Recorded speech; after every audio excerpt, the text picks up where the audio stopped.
श्री वल्लभाधीश की जय। श्री गोसाई जी परम दयाल की जय। श्याम सुंदर श्री यमुने महारानी की जय। श्री गिरिराज धरण की जय। श्री गोवर्धन नाथ की जय। श्री हरिराय महाप्रभु की जय। श्री गोपेश्वर जी महाराज की जय।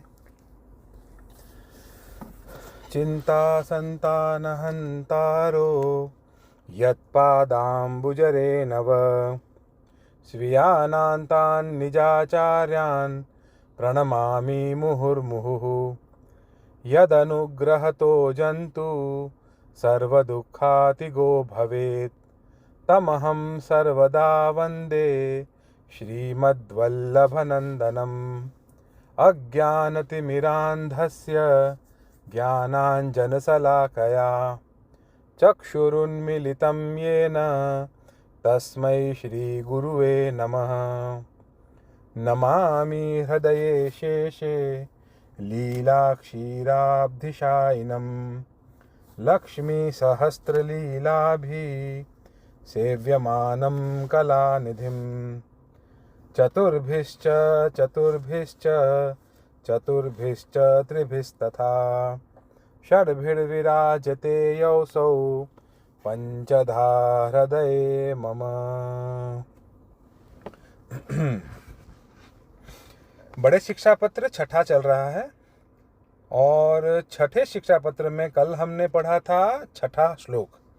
और छठे श्लोक में श्री हरिराय जी ने और श्री गोपेश्वर जी ने अपन को क्या समझाया था कि पुष्टि जीव कैसे होते हैं, पुष्टि जीव का क्या कार्य है, कि पुष्टि जीव जो होते हैं, पुष्टि जो सृष्टि है वो सिर्फ और सिर्फ भगवत सेवा के लिए है, प्रभु सेवा के लिए ही है।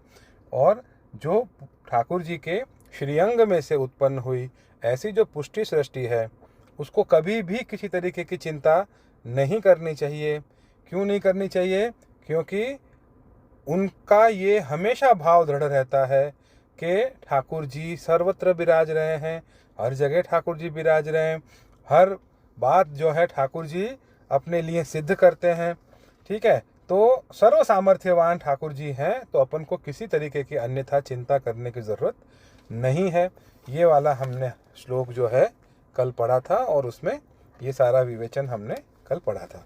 तो आज हम पढ़ने वाले हैं छठे शिक्षा पत्र का श्लोक 7वां। मूलम नवर्तयत्यनिष्टेभ्यः स्वकीयान् करुणानिधिः यदि जीवाः स्वभावेन निर्वर्तेरन्न ते स्वतः। शब्दार्थ: जो जीव आप ते स्वभाव करी के अनिष्ट को निवृत्त न करे तो दयानिधि भगवान स्वकीय को अनिष्ट ते निवृत्त करत हैं। अथवा तो जीव अपने स्वभाव ते प्रभु ते निवृत्त न होए तो यह स्वकीय जीवन को करुणा के भंडार रूप भगवान अनिष्ट से निवृत्त करत हैं। अब श्री गोपेश्वर जी क्या आज्ञा कर रहे हैं विवेचन में कि श्री कृष्ण अनिष्ट के निवृत्ति करता है। अनिष्ट के निवृत्ति करता मतलब क्या?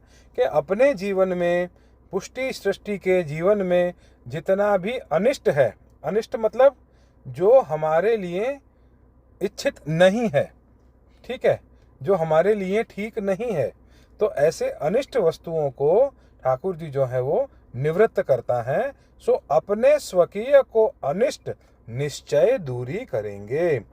तो अपने जो उनके खुद के जीव हैं उनका अनिष्ट तो वो निश्चय ही दूर करते हैं। फिर ऐसा क्यों? काहेते जो वो करुणानिधि हैं। तहाँ कोई पूर्व पक्ष करे जो भगवान तो समदर्शी हैं, सर्व प्राणी मात्र पर एक सी दृष्टि है, विश्वंभर सबन के भरण पोषण करता है। सो तुम कहत हो जो अपने स्वकीय भक्तन पर करुणा करेंगे औरन पर न करेंगे, सो कैसे? है ना, कई बार प्रश्न उठता है कि भाई हम ये कह रहे हैं कि पुष्टि सृष्टि पे ठाकुर जी कृपा करेंगे, अपने भक्तों पे कृपा करेंगे, जो उनके खुद के जीव हैं उन पे ठाकुर जी कृपा करेंगे, उन पे करुणा करेंगे। तो कोई अगर ये कहता है कि भाई ठाकुर जी तो समदर्शी हैं, ठाकुर जी के लिए तो सब बराबर हैं, तो अपने जीवों पर कृपा करेंगे और दूसरों पे नहीं करेंगे, तो ऐसा कैसे? ऐसो कोई संदेह करे तहाँ कहत हैं, जो सगरे जगत को आनंद दाता प्रभु हैं, तो हु भक्तन को अधिक आनंद देते हैं। सो निरोध लक्षण में श्री आचार्य जी महाप्रभु कहे हैं, सर्वानंदमयस्यापि कृपानंद सुदुर्लभ। क्या आज्ञा करी है श्री महाप्रभु जी ने कि सर्व आनंदमय के हु कृपानंद अत्यंत दुर्लभ है। यह वाक्यते सर्व को आनंद दाता है, परंतु कृपानंद दुर्लभ है। सो श्री भागवत नवम स्कंध में दुर्वासा प्रति भगवान कहे हैं, अहम भक्त पराधीनो यह स्वतंत्र इव द्विज, साधुभिर्ग्रस्त हृदयो भक्तेर भक्त जन प्रिय। क्या आज्ञा करते हैं ठाकुर जी कि मैं भक्त के पराधीन हूँ, साधु भक्त जन ने मेरा हृदय ग्रस्त कियो है और भक्त जन मुझको प्रिय हैं। आप देखो कि एक लौकिक उदाहरण भी अगर अपन लें, तो अगर एक टीचर जो है वो पूरी क्लास को जब पढ़ाता है, तो उसका मोटिव क्या होता है उस टीचर का, कि उसके क्लास में जितने भी बच्चे बैठे हों, 30, 40, 50, 60 जितने भी बच्चे बैठे हों, तो वो जो टीचर है वो तो सब बच्चों को एक जैसा ही पढ़ा रहे हैं ना, लेकिन उस टीचर का ध्यान किन बच्चों पे ज़्यादा जाएगा? उन बच्चों पे ज़्यादा जाएगा जो उनके साथ कोरिलेट करेंगे। कोरिलेट करने का मतलब क्या, कि टीचर्स के साथ आंख मिलाते हैं और जब वो बोल रहे होते हैं तो साथ साथ में हामी भरते रहते हैं, है ना, रिएक्शन देते रहते हैं, समझने की कोशिश करते रहते हैं। और ऐसे ही स्टूडेंट्स जो हैं वो टीचर्स को अलग से प्रिय होते हैं, अलग से अच्छे लगते हैं, और उन बच्चों पे, उन स्टूडेंट्स पे टीचर एक्स्ट्रा ध्यान भी देती हैं। तो ऐसे ही जो ठाकुर जी के प्रिय भक्त होते हैं, जो ठाकुर जी को विशेष आनंद देते हैं, ठाकुर जी के साथ निस्दिन निरंतर प्रभु सेवा में रहते हैं, वो ठाकुर जी को बहुत ज़्यादा प्रिय होते हैं। तो समदर्शी तो आप हैं ही, सबको एक ही तरीके से आप ट्रीट भी करते हैं, लेकिन जो उनके भक्त हैं उनके तो वो अधीन ही हैं। ऐसे यहाँ पे आज्ञा कर रहे हैं। आगे क्या है, यह वाक्य थे, कौन से वाक्य थे, कि अहम भक्त पराधीनों वाले वाक्य थे। भगवान भक्तन के वश्य हैं, जगत के वश्य नहीं हैं। भक्तन के अर्थ अवतार प्रभु लेते हैं, ताते अपने स्वकीयन को अनिष्ट वे यूं ही दूर करेंगे, ऐसे करुणानिधि हैं। परंतु जीव को स्वभाव है, जो रंचक दुख में धीरज नाही रहत, चिंतातुर होत है। सो यह स्वभाव निवृत्त करिवे में तो प्रभु ही समर्थ हैं, और दूसरों को समर्थ नहीं है। तो यहाँ पे क्या आज्ञा कर रहे हैं कि भाई इतनी प्रभु करुणानिधि है, फिर भी जीव का स्वभाव तो ऐसा ही है भाई, जीव को थोड़ा सा दुख आते ही बिल्कुल वो धीरज जो है उसका छूट जाता है, चिंता होने लग जाती है, कैसे होगा, क्या होगा, कब होगा, कौन करेगा, है ना, ऐसी सब बातें, ऐसी सब चिंताएं होने लग जाती हैं। तो क्या है, रंचक दुख में भी अपना धीरज हम खो बैठते हैं। इसलिए अपन को अपना धीरज नहीं खोना चाहिए। बहुत सारे दुख अपने ऊपर कई बार आ जाते हैं, उस समय अपन को धीरज रखना चाहिए, एक श्री ठाकुर जी का ही आश्रय दृढ़ रखना चाहिए। कैसी भी परिस्थिति में जब हम विपरीत परिस्थिति में अपना आश्रय दृढ़ रखेंगे, तो वही एक ऐसा उदाहरण है जिस उदाहरण से हम ये कह सकते हैं कि हमें प्रभु पे विश्वास है। ठीक है, तो ऐसी विपरीत परिस्थितियों में ही अपन को ठाकुर जी का दृढ़ आश्रय रखना है। और ऐसी परिस्थितियां, हम इस संसार में रह रहे हैं, इस गृहस्थ जीवन में रह रहे हैं, तो ऐसी परिस्थितियां आना स्वाभाविक है। और ऐसी परिस्थितियों में हमें प्रभु का विश्वास जो है, प्रभु का आश्रय जो है, हमेशा दृढ़ रखना है। तो ऐसी परिस्थितियां तो आना अपने इस संसारी जीवन में, इस गृहस्थ जीवन में स्वाभाविक ही हैं। ऐसे उतार चढ़ाव आने और ऐसी परिस्थितियां, जिन परिस्थितियों में हमें बहुत दुख होता है, कभी वो हमारे गृह क्लेश की वजह से होता है, कभी समाज की वजह से होता है, कभी अपने देह संबंधियों की वजह से होता है, ठीक है ना। तो ये सब चीज़ें जो है अपन को संसार में कई बार दुखी करती हैं, लेकिन उस समय भी अपन को इस बात का दृढ़ आश्रय रखना है कि भाई कैसी भी परिस्थिति में अशक्य व सुशक्य व सर्वथा शरणम हरि ही। मेरी कैसी भी परिस्थिति है तो वो परिस्थिति जो है वो मुझे और मजबूत बनाएगी। ऐसी परिस्थितियों में अपन को और ज़्यादा अपने आप को खड़ा रखना है। ऐसी परिस्थिति में अपने आप को और ज़्यादा अपन को मोटिवेट करते रहना है कि भाई अगर प्रभु ने ऐसी परिस्थिति हमारे लिए बनाई है तो उसमें भी कहीं ना कहीं हमें तपाने की ही बात है। क्यों? क्योंकि हम तो पुष्टि सृष्टि हैं, और पुष्टि सृष्टि को जब ऐसी परिस्थितियों में से गुजरना पड़ता है तो इसका मतलब सिर्फ यही है कि कहीं ना कहीं हमारे अपराध हैं, जिन अपराधों को ऐसे करके या ये वाला हमारी ऐसी वाली हमें परिस्थिति देके ठाकुर जी उन अपराधों से हमें मुक्त कर रहे हैं। तो ऐसे करके अपन को सोचना चाहिए और ऐसी परिस्थिति में अपन को डटे रहना चाहिए, खड़े रहना चाहिए और ठाकुर जी का दृढ़ आश्रय नहीं छोड़ना चाहिए। ठीक है, ऐसे समय में भी प्रभु के ऊपर हमें संशय नहीं करना है, प्रभु पे आश्रय दृढ़ रखना है। कई लोग क्या करते हैं, आश्रय में और संशय में हमेशा कंफ्यूज रहते हैं।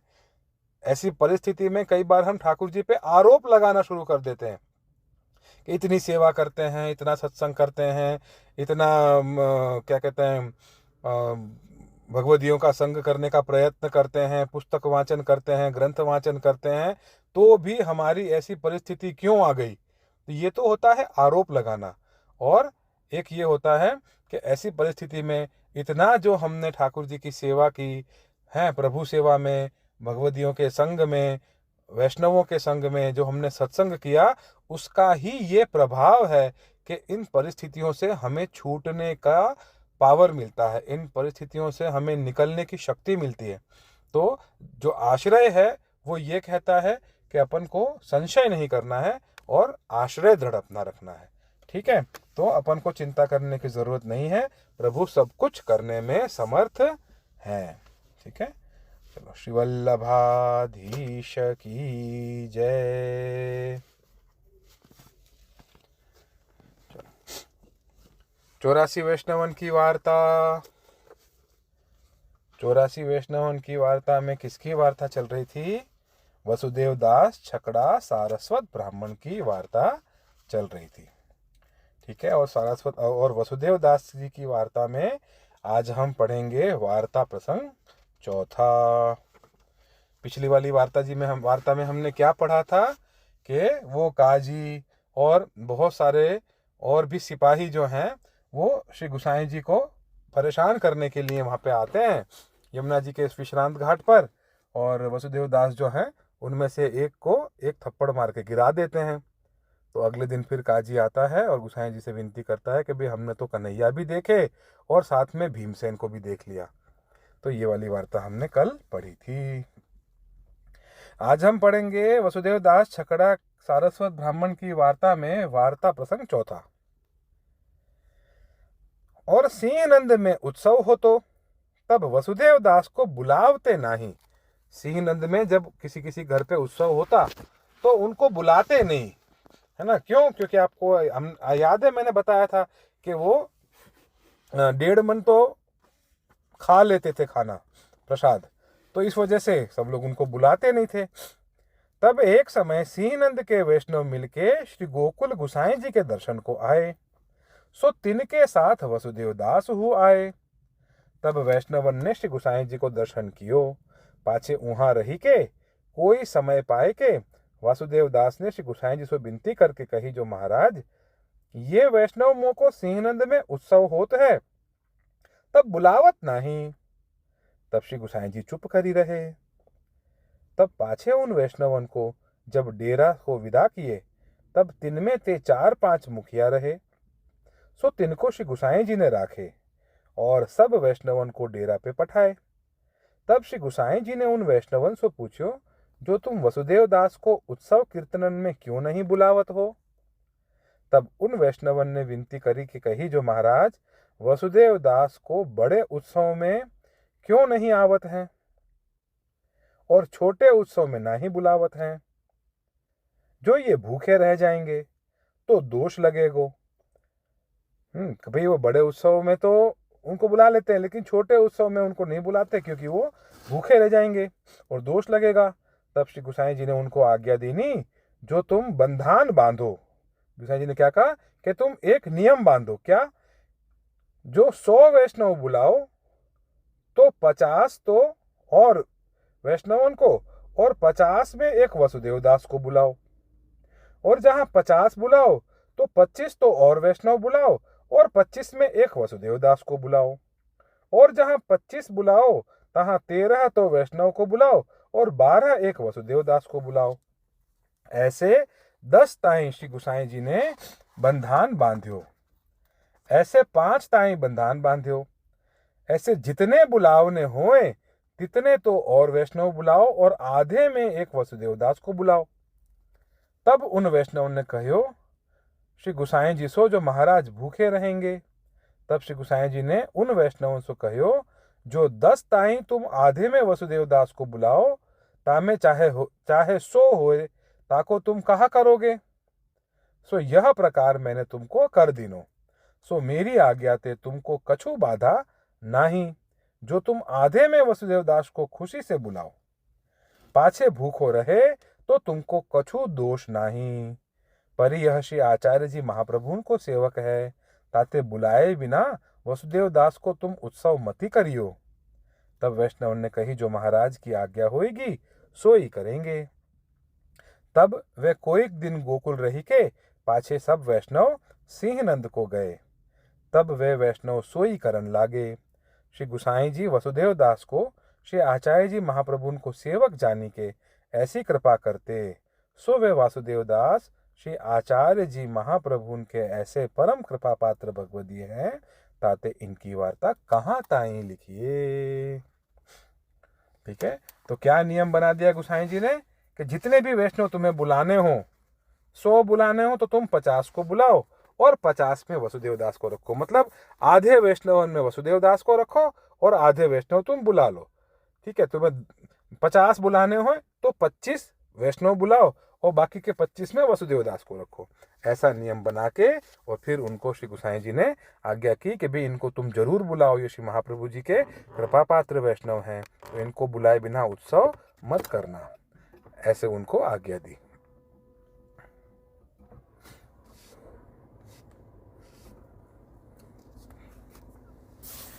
दो 252 वैष्णवन की वार्ता। 252 वैष्णवन की वार्ता में किसकी वार्ता पढ़ी थी?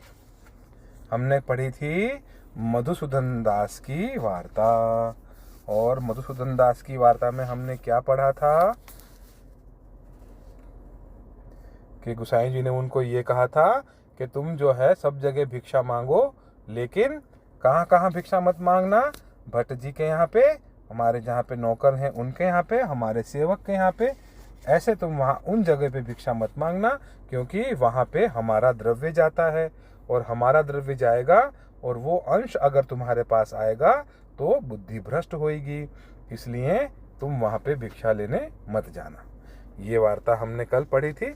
अब हम पढ़ेंगे आज श्री गोसाई जी के सेवक ब्रह्मदास तिनकी वार्ता। सो वे ब्रह्मदास गोपालपुर में रहते हते और व्रज में फिर्यो करते, मानसी सेवा करते।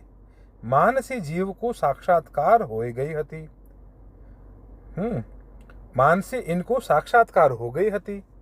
और राधा कुंड पर एक बंगाली कृष्ण चैतन्य को सेवक रहतो हतो। सो वे ब्रह्मदास जी को मित्र हतो। वे मानसी करतो और सदा ही दूध पी के रहतो हतो। फिर थोड़े दिन पीछे दूध छोड़ दियो और छाछ पीने लाग्यो। एक दिन वह बंगाली ने मानसी सेवा करी। जब मानसी में दूध भोग धर्यो तब प्रसादी दूध मानसी में पियो। फिर नित्य की छाछ लेवे को समय भयो। फिर वह बंगाली ने शिष्यन को ना ही कही। तोहू वा के शिष्य ने जोर सू छाछ प्याई, कारण जो वाने मानसी में दूध पियो है। सो शिष्यन को खबर न हती। पाछे वा बंगाली को ज्वर आयो। सो वे ब्रह्मदास जी वा बंगाली को देखवे आए। सो वे ब्रह्मदास वैद्यक में बहुत चतुर हते। तब ब्रह्मदास जी ने देख के कही, तुमने दूध के ऊपर छाछ लीनी है, जासो ज्वर आयो है।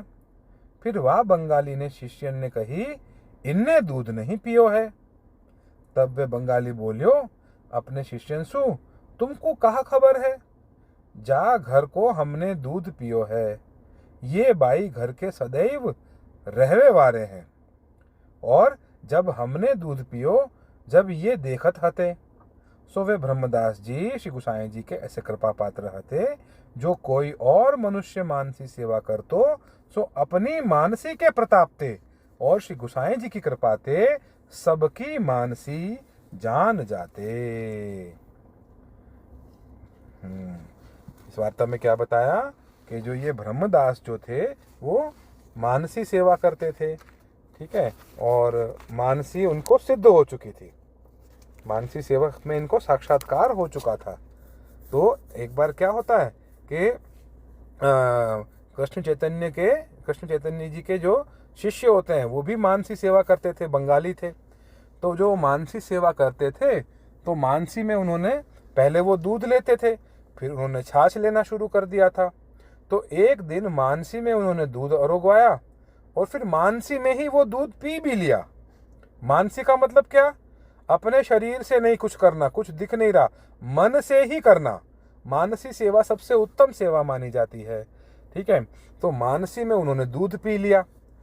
तो अब उनके शिष्यों को तो ये कुछ नहीं पता था कि इन्होंने मानसी में दूध पी लिया है, तो वो तो छाछ लेके आ गए हैं और इन्होंने मना कर दिया कि भाई मुझे अभी छाछ नहीं पीनी है। लेकिन उनके शिष्यों को तो कुछ नहीं पता था कि उन्होंने मानसी में दूध पी लिया है, इसलिए मना कर रहे हैं।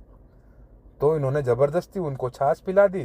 तो दूध के ऊपर छाछ पी ली तो इनको ज्वर चढ़ गया मतलब बुखार आ गया।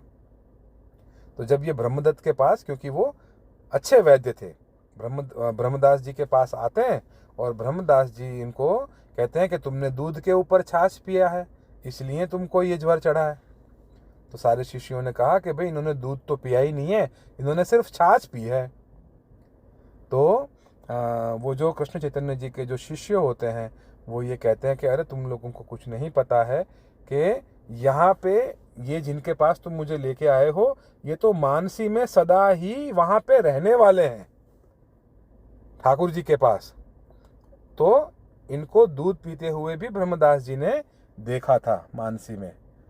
तो इसलिए यहाँ पे ये बताया गया कि उनको मानसी इतनी सिद्ध थी कि ठाकुर जी की किसी और की मानसी को भी वो अपनी मानसी के प्रताप से देख सकते थे और श्री गुसाई जी की कृपा से उसका अनुभव कर सकते थे, ठीक है। तो ये वाली वार्ता हमने 252 वैष्णव की वार्ता में पढ़ी। श्री गुसाई जी परम दयाल की जय। चलो आश्रय का पद करेंगे सब लोग साथ में, गा के करेंगे। चलो। गोवर्धन की रहिए तरेटी, श्री गोवर्धन की रहिए। नित्य प्रतिमदन गोपाल लाल के, नित्य प्रतिमदन गोपाल लाल के, चरण कमल चितलइए तरेटी, श्री गोवर्धन की रहिए। तन पुलकित ब्रज रज में लौटत, गोविंद कुंड में नहिए। रसिक प्रीतम हित चित की बातें, रसिक प्रीतम हित चित की बातें, श्री गिरिधारी बीजु सो कहिए, तरहेटी श्री गोवर्धन की रहिए, गोवर्धन की रहिए, तरहेटी श्री गोवर्धन की रहिए।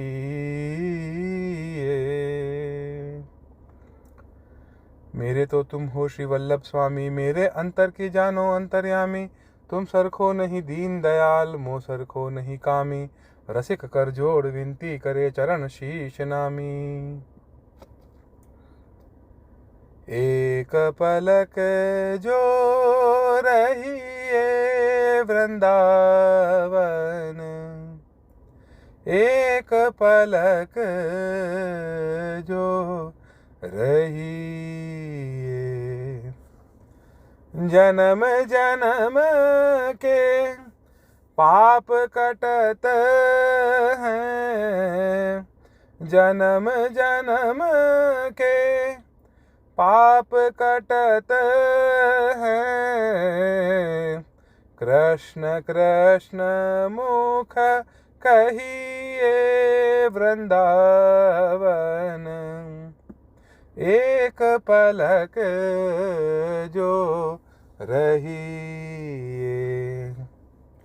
महाप्रसाद और जल यमुना को, तनक तनक भर लइए। सूरदास वैकुंठ मधुपुरी, सूरदास वैकुंठ मधुपुरी। भाग्य बिना कैसे पाइए वृंदावन, एक पलक जो रहिए, एक पलक जो रहिए वृंदावन।